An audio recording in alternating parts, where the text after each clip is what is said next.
Ayan, hello mga sis. Ayan, magluluto tayo ng tahong ngayon for today's video mga sis. Ayan, naka-slice na ako ng ating sibuyas, bawang at luya.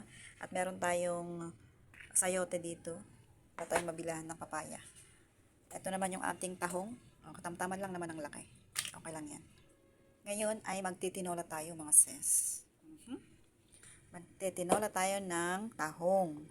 Ayan, tinolang tahong for today's video mga sis. Ayan. Magsisimula na tayo, syempre. Magigisa na tayo sa ating kawali. Asaan na yung ating kawali? Ayan, maglalagay na tayo ng konting mantika. Konti lang kasi meron tayong ihahalo na margarine. Ayan. Ayan. Kutkutin natin yan mga sis. Halo natin dito sa mantika. Ayan ang ating margarine. Pwede din dito butter mga sis. Butter or margarine. Medyo tumigas na kasi malamig ang panahon ngayon mga sis. Naulan na naman.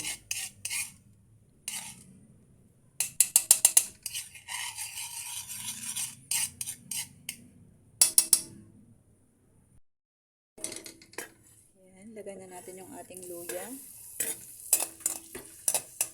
Gisa natin yung ating luya.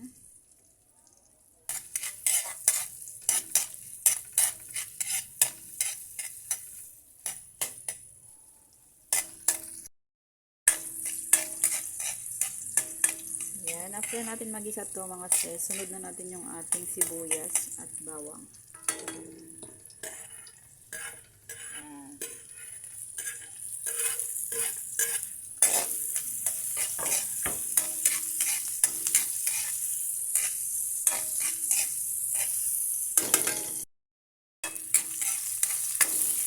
Ayan, gisado na to mga sis at ilalagay na natin tong ating sayote.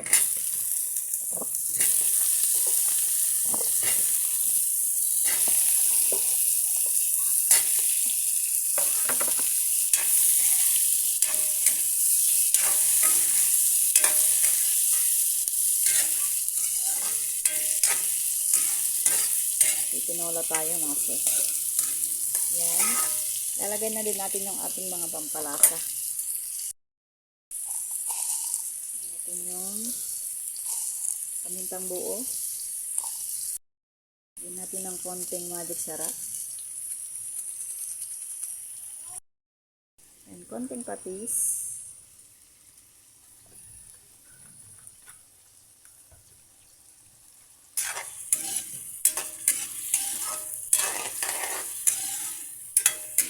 Tapos lagay na natin yung ating tahong mga sis.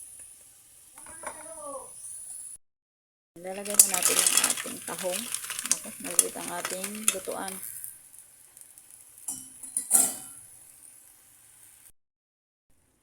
Yan, lagyan na natin ng water mga sis.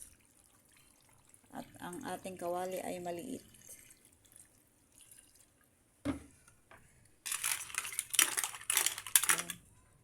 Bubuka pa yan. Naku, Diyos ko, maliit ang ating kawali.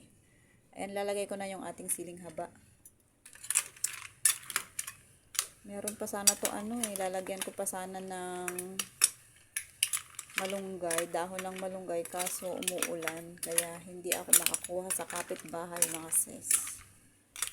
Kaya wag na natin lagyan. Okay na yan. Ayan, pakuluin lang natin yan mga sis. Tapos isimmer natin yung mga 5 minutes. Okay, 3 minutes lang. Tapos luto na. Bago pala natin takpan, dagdagan natin ng asin yung patis kanina. Kasi konti lang yung nilagay ko. Yan.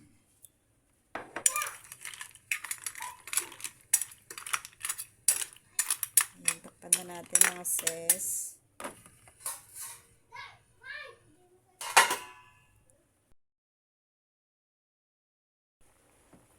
Ayan na mga sis, punong-puno na.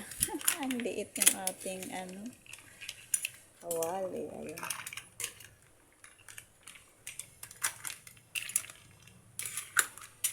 Sarap. Tikman muna natin mga sis. Ayan, tikman Tikman muna natin ang tamang ang alak.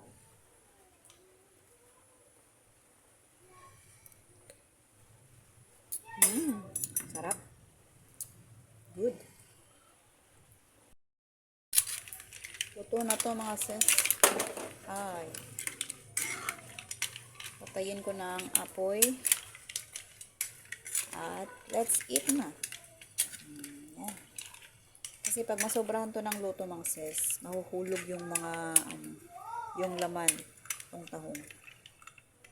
Maihiwalay doon sa shell niya.